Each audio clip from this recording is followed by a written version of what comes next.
Dear students, good morning. आज की इस क्लास में हम क्लास 9th और क्लास 11th का एक इम्पोर्टेंट टॉपिक एक्सेलरेशन डिस्कस करने जा रहे हैं। सबसे पहले हम एक्सेलरेशन की डेफिनेशन डिस्कस करेंगे और एट द एंड हम वीडियो के मेन टाइटल के बारे में डिस्कस करेंगे, जो है direction of acceleration with the help of various examples. शुरू करते हैं। सबसे पहले बेटा देखो, एक्सेलरेशन क्या होता है इस बारे में हम सभी ने पढ़ा है। एक्सेलरेशन को हम कहते हैं the change in velocity with respect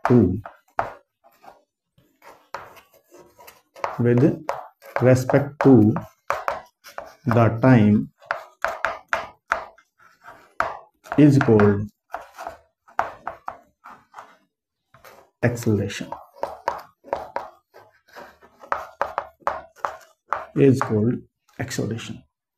प्यारे बच्चों, इस चीज को हम एक और तरीके से लिख सकते हैं। वो क्या है? वो हम लिखते हैं the rate of change of velocity with respect to time is called acceleration. The rate of change of velocity with respect to time is called acceleration. यहाँ पे हमारे पास एक डाउट राइज होता है, जो लाइव क्लास के दौरान एक बच्चे ने पूछा था कि सर यहाँ पे जब हम लिखते हैं the rate of change of velocity with respect to time, तो क्या यहाँ पे विद रिस्पेक्ट टू टाइम लिखना जरूरी है? हम सिंपली ये नहीं लिख सकते the rate of change of velocity is called acceleration? तो बच्चे देखो, the rate of change of velocity क्या कहता है? मान लीजिए आपके पास जो इनिशियल वेलोसिटी है उसकी वैल्यू है u, फाइनल वेलोसिटी है उसकी वेलोसिटी है v। Initial velocity is equal to u and final velocity is v, and the total time taken for changing this velocity from u to v is equal to delta t, और we can say t1 पे time शुरू हुआ था और t2 पे हमने observation बंद कर दी, तो डेल्टा t को हम लिख सकते हैं t2 माइनस t1। हम यहाँ पे लिखेंगे तो एक्सेलरेशन हो जाएगा। जिस एक्सेलरेशन की हम बात कर रहे हैं वो एवरेज एक्सेलरेशन है। Average acceleration will be change in velocity with respect to time. तो चेंज इन वेलोसिटी होगा final velocity minus initial velocity, v vector minus u vector divided by total time taken, that is delta t, और we can write it delta v, that is change in velocity, divided by delta t, that is change in time. Equation number first देखिए, यहाँ पे जो factor हमने use किया है, जो term हमने यूज की है delta T, this is change in time. इसीलिए यहाँ पे हम लिख रहे हैं विद रिस्पेक्ट टू टाइम। जरूरी नहीं कि वेलोसिटी का जो वेक्टर है वो हमेशा टाइम के रिस्पेक्ट में चेंज हो। वेलोसिटी के कुछ एग्जांपल ऐसे भी मिलते हैं जिसमें वेलोसिटी चेंज होती है with respect to other quantities. For example change in velocity with respect to displacement, उसको वेलोसिटी ग्रेडियंट का नाम दे दिया जाता है। इसलिए यहाँ पे ये लिखना जरूरी हो जाता है कि the rate of change of velocity with respect to time is called acceleration. Acceleration is denoted by a. Acceleration is denoted by ए।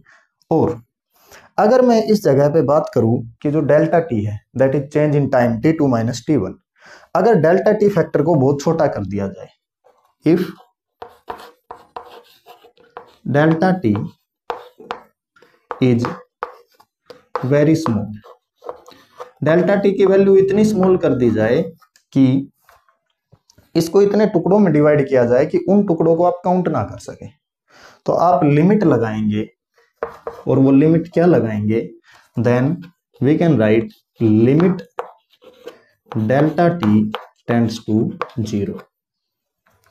इसी फैक्टर के आगे आप ये लिखेंगे limit delta t tends to 0। इसका मतलब हमने डेल्टा टी को इस चीज के लिए लिमिट कर दिया कि जो चेंज इन टाइम है उसकी वैल्यू बहुत ही स्मॉल है। तो यही फैक्टर क्या बन जाएगा हमारे पास, a is equal to limit delta t tends to 0 delta v divided by delta t, और डेल्टा v के ऊपर हम लगा देंगे वेक्टर। हमारी इक्वेशन नंबर 1 इसमें कन्वर्ट हो जाएगी अगर हम कहें चेंज इन टाइम या the time taken is very small. Okay, अगर मैं कहूं कि delta T is very small, इसका मतलब क्या है, the time taken is very small, time taken is very small, ये बात मैं कहूंगा। और अगर टाइम बहुत छोटा लिया गया है तो उस छोटे से टाइम में जो वेलोसिटी में चेंज आएगा वो चेंज भी बहुत छोटा रहेगा।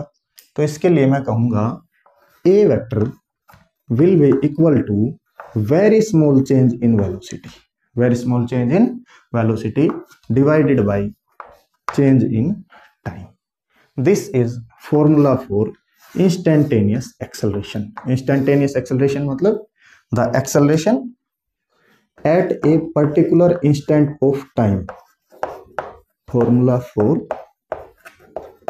instantaneous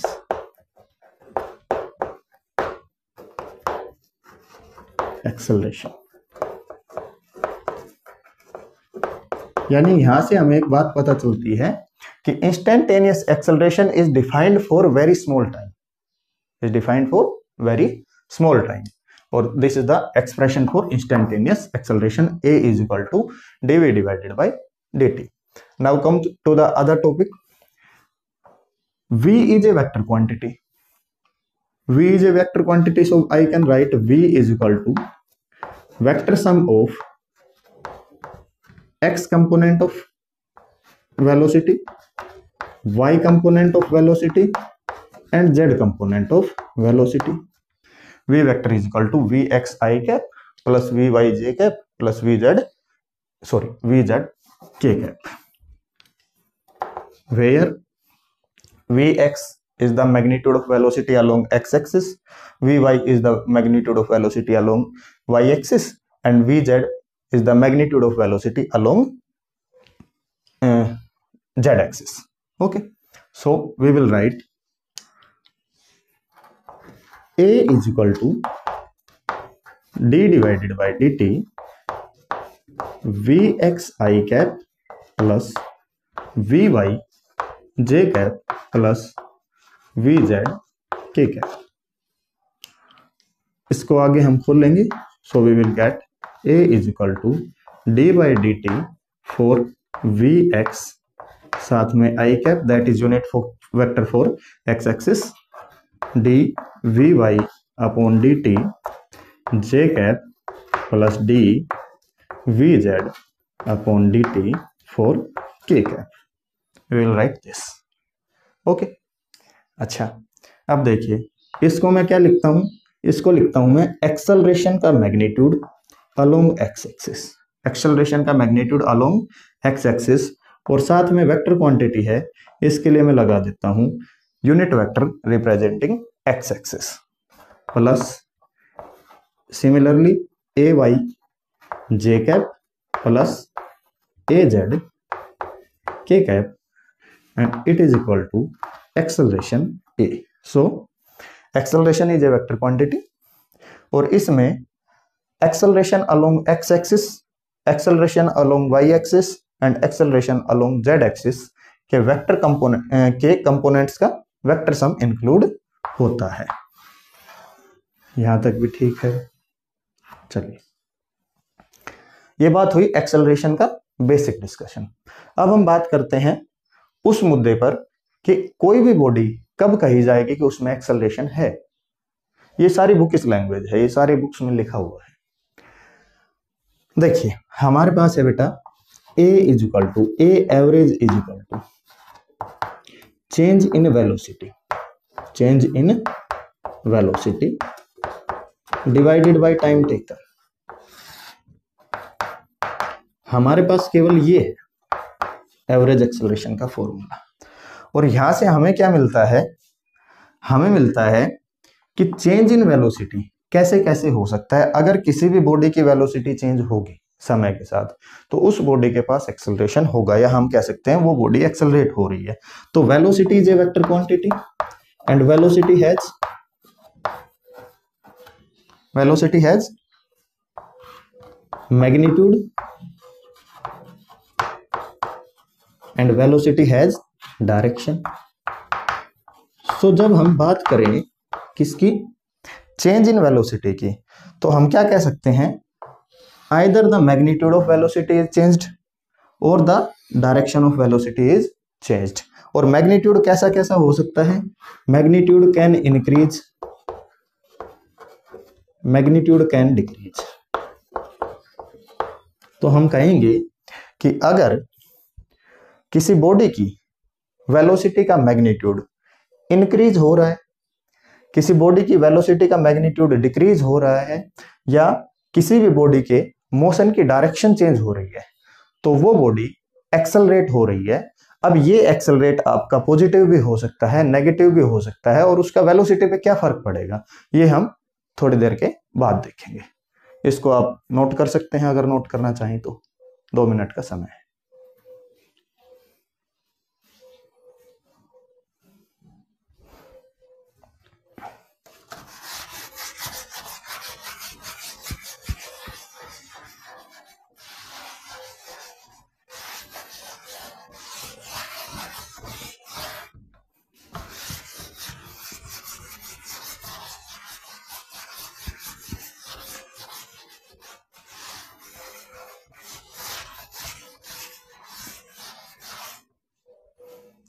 Now come to the main topic.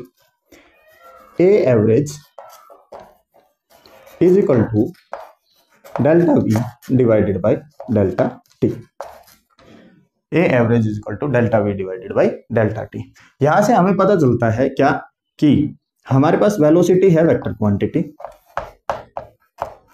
हमारे पास टाइम है scalar quantity, so we will say acceleration is a vector quantity. आप पूछेंगे सर बताइए कैसे, मैं बताता हूं, बिल्कुल सिंपल भाषा में बताते हैं। आपके पास है a average is equal to, velocity vector के पास 2 कंपोनेंट होंगे, that is magnitude of velocity, change in velocity, sorry, magnitude of change in velocity multiply by direction जो इसके साथ एसोसिएटेड है। So direction associated with the term divided by magnitude of time taken. Since time is a scalar quantity, that it will not have any direction. Magnitude of time taken. इतना हम लिख सकते हैं, ठीक है। अब हमने पढ़ा है क्या कि मैग्नीट्यूड ऑफ टाइम टेकन और magnitude of change in velocity, ये भी एक नंबर हो गया, ये भी एक नंबर हो गया।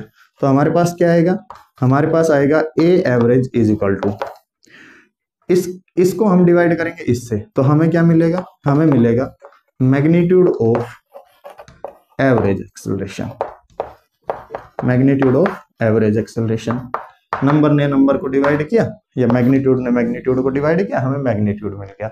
साथ में direction associated, this is still undisturbed, तो मैं क्या लिख दूंगा साथ में, डायरेक्शन एसोसिएटेड। और ये डायरेक्शन किसकी थी,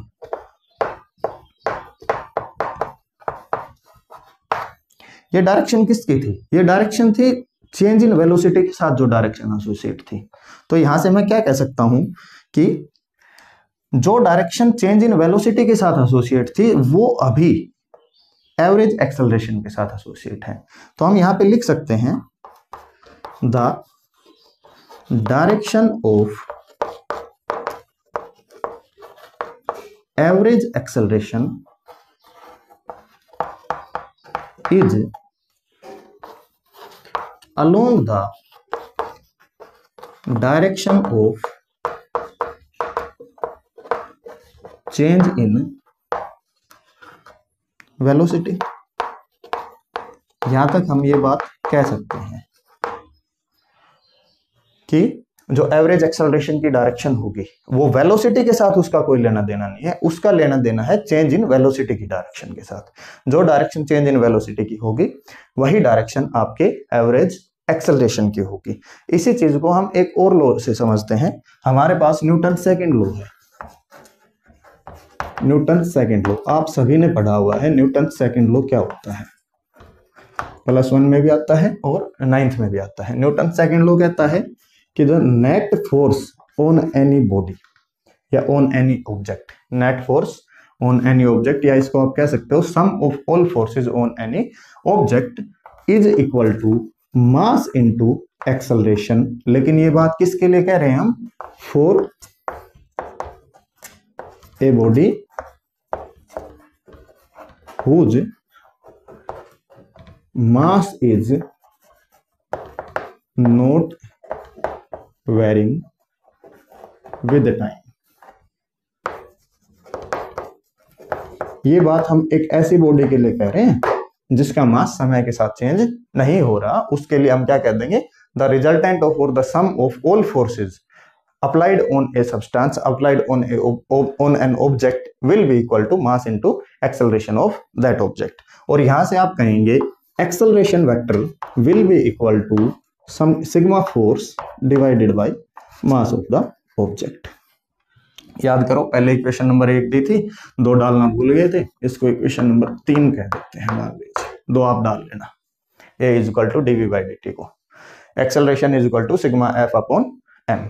अब इन जनरल हम क्या कहते हैं, in general we write force applied on any substance will be equal to change in momentum with respect to time, change in momentum with respect to time. अच्छा जी, अब चेंज इन मोमेंटम क्या हो जाएगा, change in momentum will be final momentum minus initial momentum, final momentum minus initial momentum. यहां तक ठीक है। आगे delta p is equal to final momentum is equal to mass into final velocity minus mass into initial velocity, mv minus mu vector, mv vector minus mu vector, that is equal to mass into v minus u। आप इसको लिखेंगे delta p will be equal to mass into change in velocity vector, mass into change in velocity vector. और यहां से आपको पता चलता है कि mass is a scalar quantity, तो वेक्टर सिर्फ ये बचता है delta v vector. So delta P and delta we have same direction, the direction of change in momentum vector will be along the direction of change in velocity। ये बात आप यहां पे कह देंगे। अच्छा, आगे क्या है कि डेल्टा पी की डायरेक्शन है डेल्टा वी के अलोंग, और सिग्मा एफ की डायरेक्शन है डेल्टा पी के अलोंग। इसकी डायरेक्शन किसके अलोंग होगी, इसकी डायरेक्शन होगी डेल्टा वी के अलोंग, ठीक है। इसकी डायरेक्शन जब डेल्टा वी, इसकी डायरेक्शन जब डेल्टा वी के अलोंग होगी और सिग्मा फोर्स की डायरेक्शन डेल्टा पी के अलोंग है, तो यहां से हम कह सकते हैं सिग्मा फोर्स की डायरेक्शन, डेल्टा पी की डायरेक्शन और डेल्टा वी की डायरेक्शन, इन तीनों की डायरेक्शन सेम है। और यहां से हमें मिलता है कि ए वेक्टर की डायरेक्शन सिग्मा फोर्स के अलोंग है। तो हम इन चारों चीजों से क्या कंक्लूजन निकालेंगे, यहां से हम ये कंक्लूजन निकालेंगे कि the direction of a vector is along sigma F vector, the direction of sigma F vector is along delta P vector, the direction of delta p, that is change in momentum vector, is along delta v vector, or and hence the direction of a vector is along delta v vector. यही बात हमने यहां पे की थी, the direction of average acceleration is along the direction of change in velocity.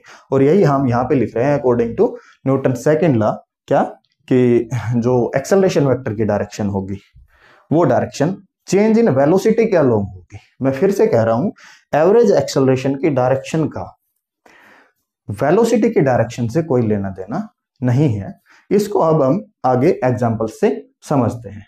इसको एक बार note कर लो, मैं फिर इसको इरेज करता हूं।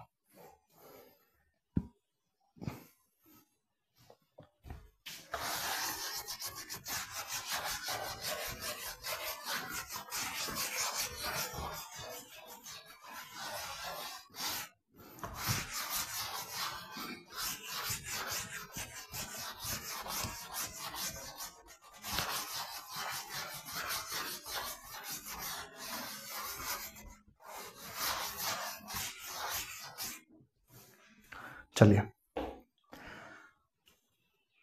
डायरेक्शन ऑफ एक्सेलरेशन या direction of average acceleration is along the direction of change in velocity vector. देखिए, हम 4 एग्जांपल लेते हैं। सबसे पहला मैं जो एग्जांपल लेता हूं वो लेता हूं बेटा लीनियर मोशन, या इसको आप कहो ट्रांसलेटरी मोशन। अच्छा, एक बात जो मैं पीछे बताना भूल गया वो ये थी कि हमने लिखा acceleration a is equal to a x i cap plus a y j cap plus a z k cap, ये हमने लिखा। और यहाँ पे ए एक्स की जो मैग्नीट्यूड था वो था d v x upon d t, a y का था d v y upon d t, और ए जेड था हमारे पास d v z upon d t. ये हम लिख के आए थे, तो यहाँ पे मेरे से ये मिस हो गया। एक बार इसको नोट कर लेंगे कि जो एवरेज एक्सेलरेशन है, एवरेज एक्सेलरेशन नहीं sorry instantaneous acceleration along x axis, इसका जो मैग्नीट्यूड होगा वो change in velocity along x axis with respect to time में रहेगा। सिमिलरली जो वाई एक्सिस के अलोंग वेलोसिटी में चेंज आएगा समय के साथ, उसकी वजह से वाई एक्सिस पे ही एक्सेलरेशन आएगा, और बॉडी के जेड एक्सिस के मोशन में जो एक्सेलरेशन आएगा वो वेलोसिटी के जेड कंपोनेंट में जो चेंज आएगा समय के साथ उसकी वजह से आएगा। तो यहाँ पे एक बात बिल्कुल इंपॉर्टेंट है कहनी कि जो एक्सेलरेशन अलोंग एक्स एक्सिस है ना, इसका एक्सेलरेशन अलोंग वाई एक्सिस और एक्सेलरेशन अलोंग जेड एक्सिस, इनसे कोई लेना देना नहीं है।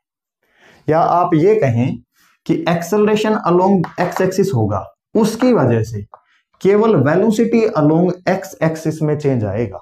वो वेलोसिटी अपना मैग्नीट्यूड बढ़ा सकती है, अपना मैग्नीट्यूड घटा सकती है, लेकिन ए एक्स की वजह से वाई एक्सिस की वेलोसिटी और जेड एक्सिस की वेलोसिटी अनडिस्टर्ब्ड रहेंगी, अनअफेक्टेड रहेंगी।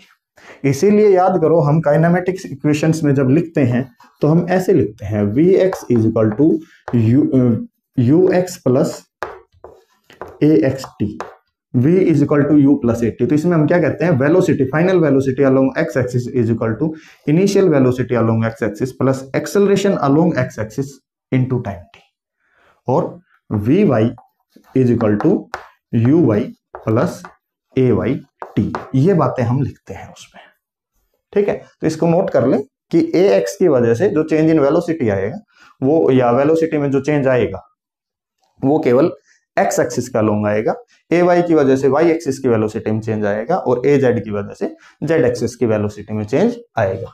हम वापस आते हैं एग्जांपल्स पे कि direction of acceleration change in velocity के साथ कैसे रिलेट करती है। देखिए बेटा, डायग्राम 1 की मैं बात करता हूं। डायग्राम 1 आपके पास ये है कि आपके पास एक व्हीकल है, मान लीजिए एक छोटी सी कार है, और ये मैंने कल बनाई थी।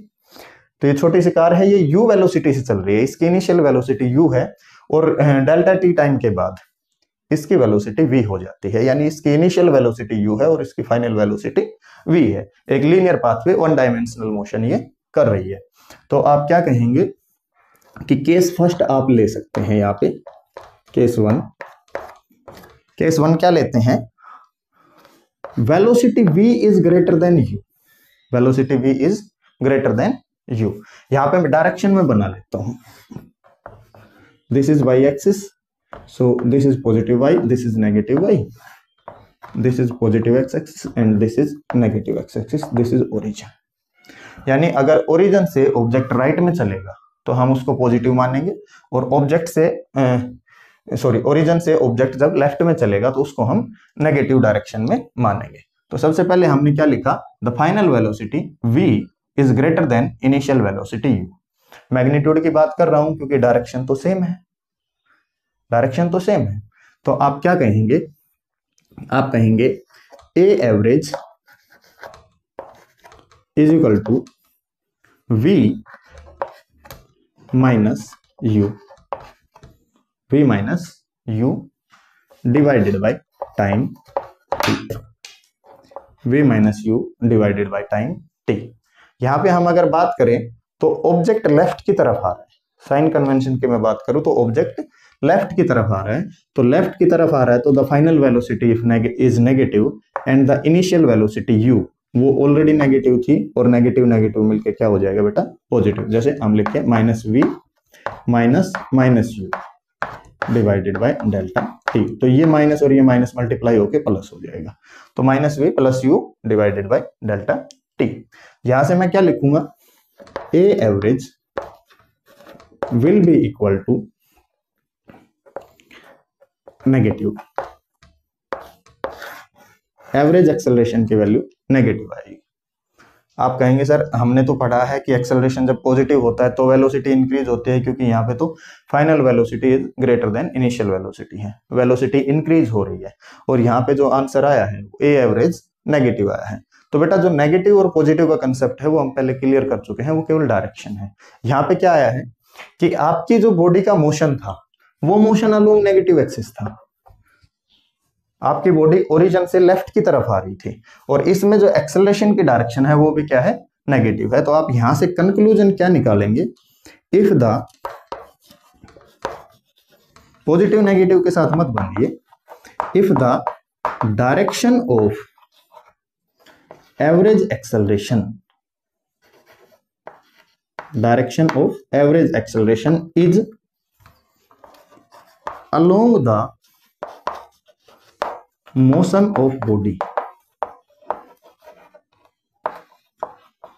जो मोशन की डायरेक्शन है उसी के अलोंग एवरेज एक्सेलरेशन की डायरेक्शन है, then the speed of object या speed of body will increase. जैसे इसी को अगर आप दूसरी फॉर्म में लेके चलें कि मान लीजिए आपका जो ऑब्जेक्ट था वो यहाँ था, और ऑब्जेक्ट यहाँ से चला u वेलोसिटी से, और थोड़े समय के बाद ऑब्जेक्ट की वेलोसिटी v हो गई, तो इस केस में जो ऑब्जेक्ट का मोशन है वो अलोंग पॉजिटिव एक्सिस है, ऑब्जेक्ट का मोशन अलोंग पॉजिटिव एक्सिस है। तो इसको जब आप कैलकुलेट करेंगे तो आपका एक्सेलरेशन पॉजिटिव आएगा। मैं करके दिखा देता हूं नीचे वाले केस के लिए, a average is equal to v positive minus u भी पॉजिटिव लिया जाएगा, तो v vector minus u vector divided by delta t। हम पहले मान के चले हैं कि v is greater than u, तो आप क्या कहेंगे, दिस विल बी पॉजिटिव, क्योंकि पॉजिटिव में से नेगेटिव घटेगा और पॉजिटिव क्वांटिटी बड़ी है तो जो साइन आएगा वो किसका आएगा, पॉजिटिव का। तो मैं फिर से वही कह रहा हूं कि अगर आपका एवरेज एक्सेलरेशन जो वेक्टर है उसकी डायरेक्शन मोशन की डायरेक्शन के अलोंग हो, तो आपके ऑब्जेक्ट की जो वेलोसिटी है, फाइनल वेलोसिटी है, वो इनिशियल वेलोसिटी के मुकाबले ज्यादा रहेगी, वो इंक्रीज होगी। ठीक है, इसी में केस 2 में कंसीडर करता हूं। केस 2 क्या है, केस 2 है u is greater than v, u is greater than v। ऊपर वाला केस ले लेते हैं, a average is equal to, v आपका नेगेटिव है क्योंकि आपका ऑब्जेक्ट ओरिजिन से लेफ्ट की तरफ आ रहा है, माइनस u भी आपका नेगेटिव है क्योंकि दोनों ही लेफ्ट की तरफ मोशन है, divided by delta t, and that is equal to minus v plus u divided by delta t। हम पहले कह के चले हैं the magnitude of u is greater than magnitude of v, so the answer will be a average is equal to positive, क्योंकि positive quantity बड़ी है, negative छोटी है, तो जो साइन आएगा वो किसका आएगा, a average will be positive, बड़ी क्वांटिटी का साइन आपके पास आ जाएगा। अब देखिए इसमें जो मोशन था, motion was along negative axis, negative direction, sorry, motion was along negative direction and the average acceleration is along positive direction.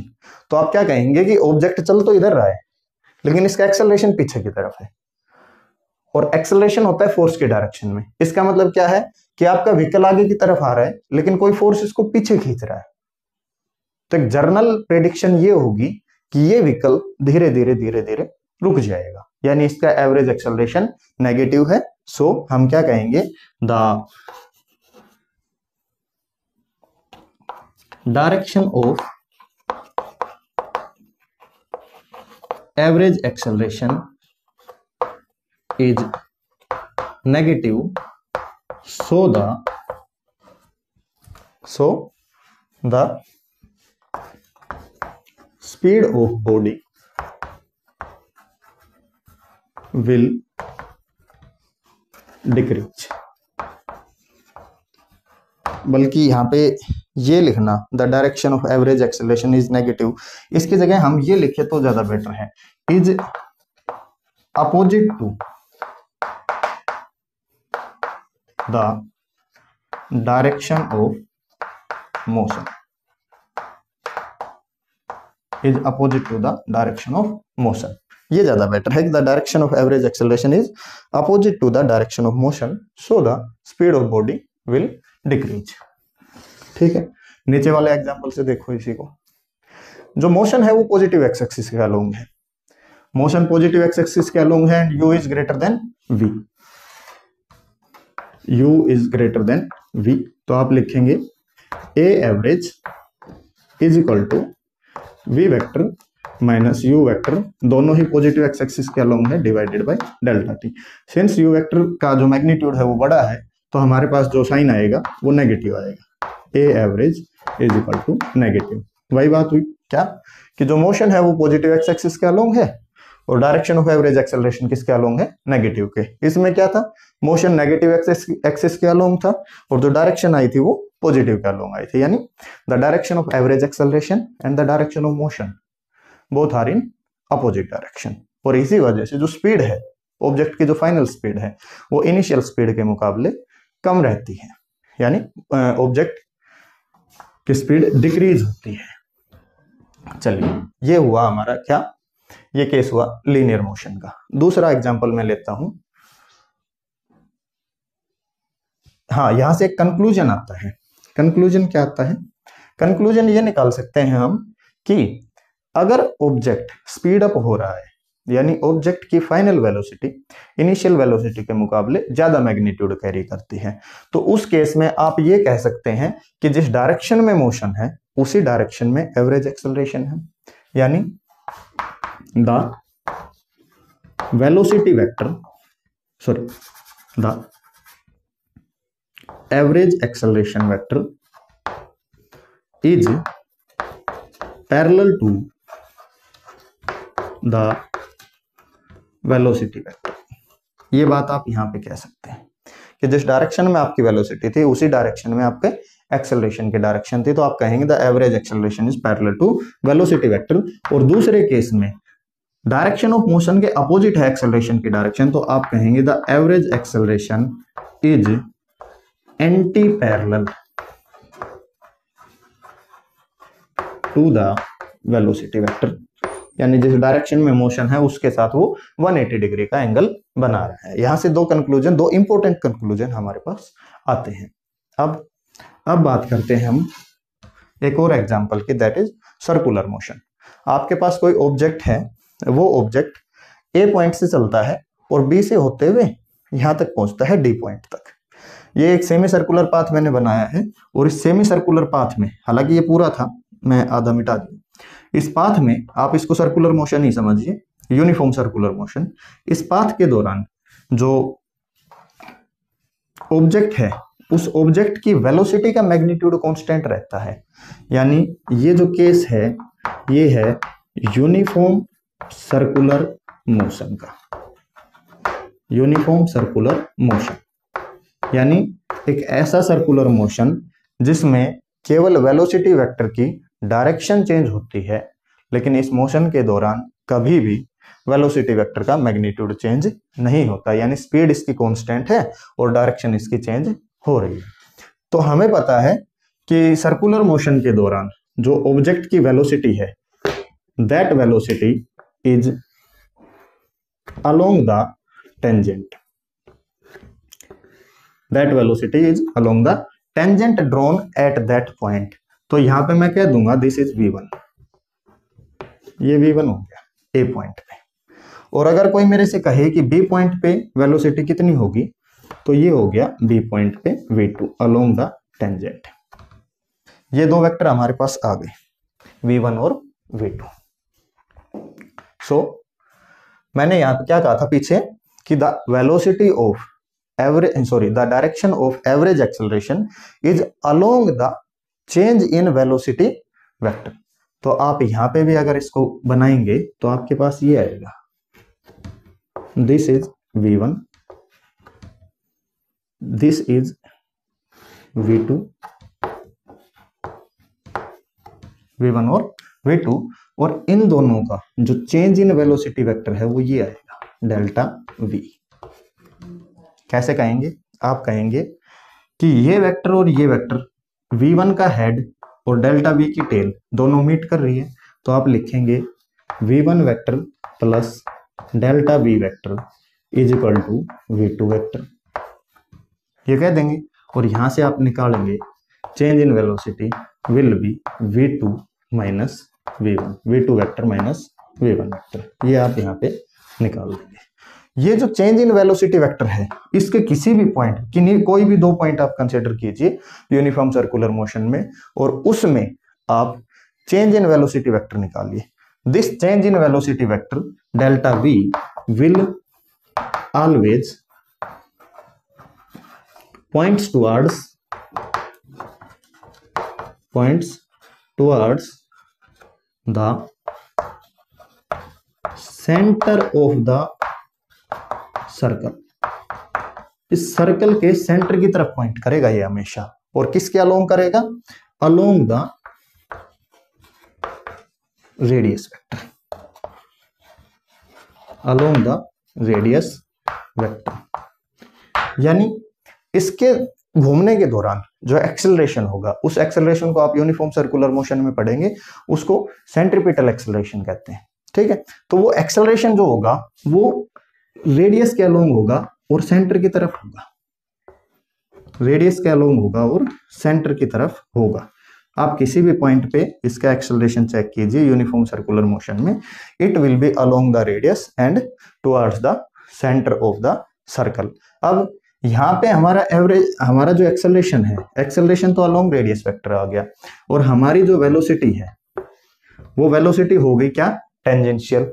और हमने 10th क्लास में +1 वालों ने पढ़ा है, 9th वालों को मैं बता देता हूं कि the angle between tangent drawn on the circumference of a circle and the radius vector is always 90 degree, is always 90 degree. यानी जो पार्टिकल की वेलोसिटी है, वेलोसिटी वेक्टर, और जो पार्टिकल का एक्सेलरेशन है, उन दोनों के बीच का जो एंगल है वो एंगल बेटा 90 डिग्री है। अच्छा, इसी चीज को आप एक दूसरे टर्म्स में भी देख सकते हैं कि ये सेंटर की तरफ होगा या नहीं होगा। देखिए हमारे पास है सेंट्रीपिटल फोर्स। सेंट्रीपिटल फोर्स का फार्मूला होता है Fc is equal to mv² divided by r, और इसको मैं ma के इक्वल लिख देता हूं। सो एक्सेलरेशन की वैल्यू आ जाएगी यहाँ पे v² डिवाइडेड बाई r। सो जिस डायरेक्शन में फोर्स लगेगा, नेट फोर्स जिस डायरेक्शन में होगा उसी डायरेक्शन में आपका एक्सेलरेशन होगा। और हमें पता है, मान लीजिए मैं और ज्यादा कॉम्प्लिकेटेड सिचुएशन ना लेके मैं यही मान लूं कि हमने यहाँ पे एक पत्थर बांधा हुआ है, stone is tied with a string. हमने यहाँ पे एक पत्थर बांधा हुआ है, इस पत्थर को हम गोल गोल गोल गोल घुमाए जा रहे हैं, ऐसे गोल गोल घुमा रहे हैं। तो इस पत्थर को घुमाने के लिए जो फोर्स लग रहा है, that force is along the string. जिस धागे के साथ आप पत्थर को बांधे हुए हैं उस धागे के अलोंग इसका फोर्स लगा हुआ है, और उस फोर्स को टेंशन कहा जाएगा। And tension is acting as the centripetal force. तो जो फोर्स है वो फोर्स रेडियस के अलोंग है, और जिस डायरेक्शन में फोर्स होगा उसी डायरेक्शन में आपका एक्सेलरेशन होगा। तो यहां से भी ये कंक्लूजन निकल सकता है कि अगर फोर्स रेडियस के अलोंग है तो एवरेज एक्सेलरेशन भी किसके अलोंग होगा, रेडियस के अलोंग होगा। और यहाँ पे जो आपका वेलोसिटी वेक्टर है, that velocity vector is perpendicular to the direction of acceleration. So conclusion number 3 यहाँ पे क्या निकलता है, कंक्लूजन 3 निकलता है कि the acceleration vector is perpendicular to the tangent drawn, और आप इसको ये कह सकते हैं to the velocity vector. Tangent के चक्कर में ना जाए, to the velocity vector during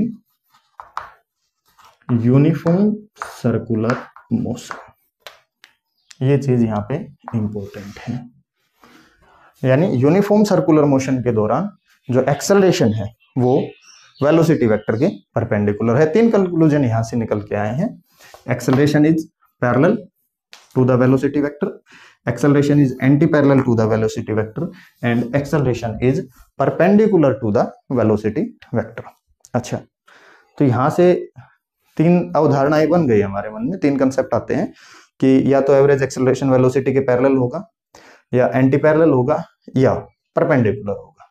चलिए चौथा केस और देखते हैं, उसके बाद फिर इसको कंक्लूड करते हैं लेक्चर को।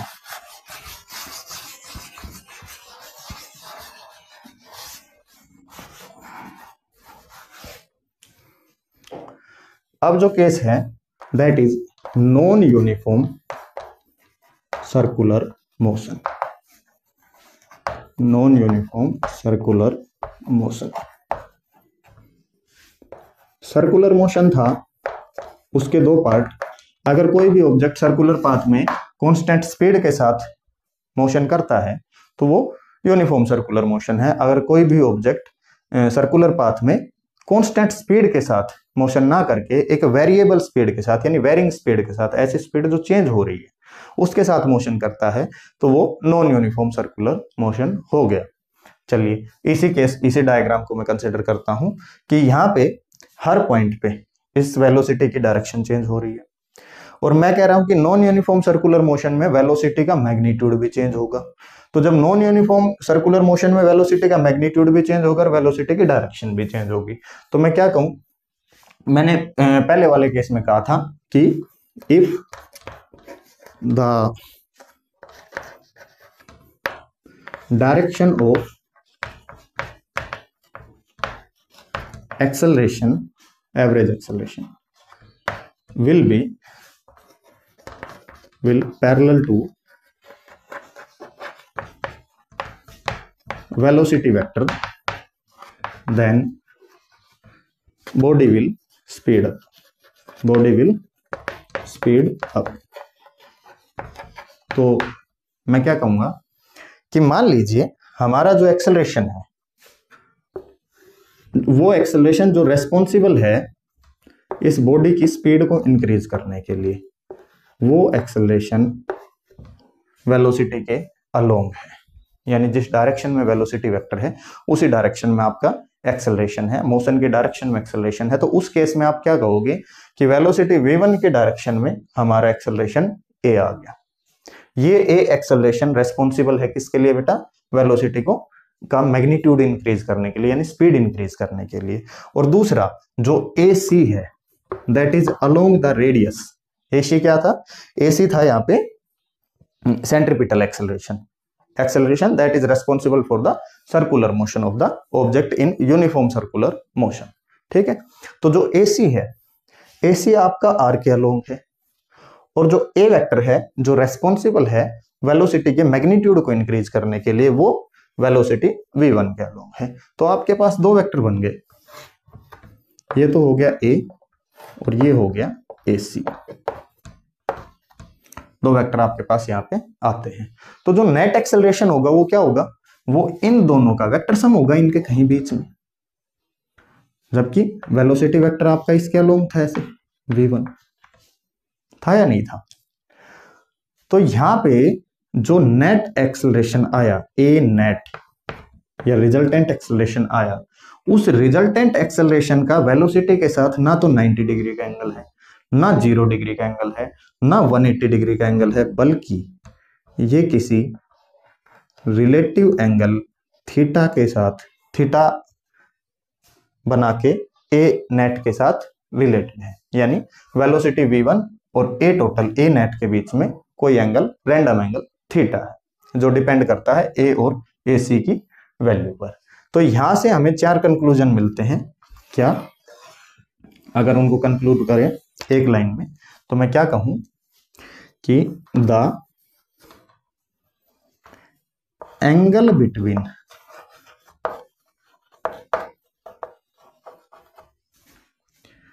Average acceleration A average and velocity, या the angle between acceleration and velocity is को छोड़ो, can be 0 degree, 180 degree, 90 degree और एनी अदर।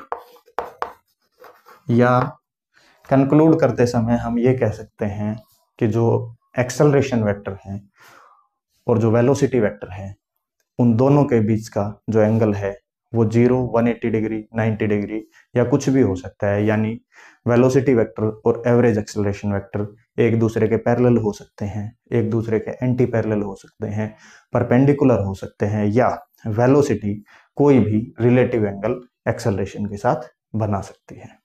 वीडियो देखने के लिए thank you, have a good day.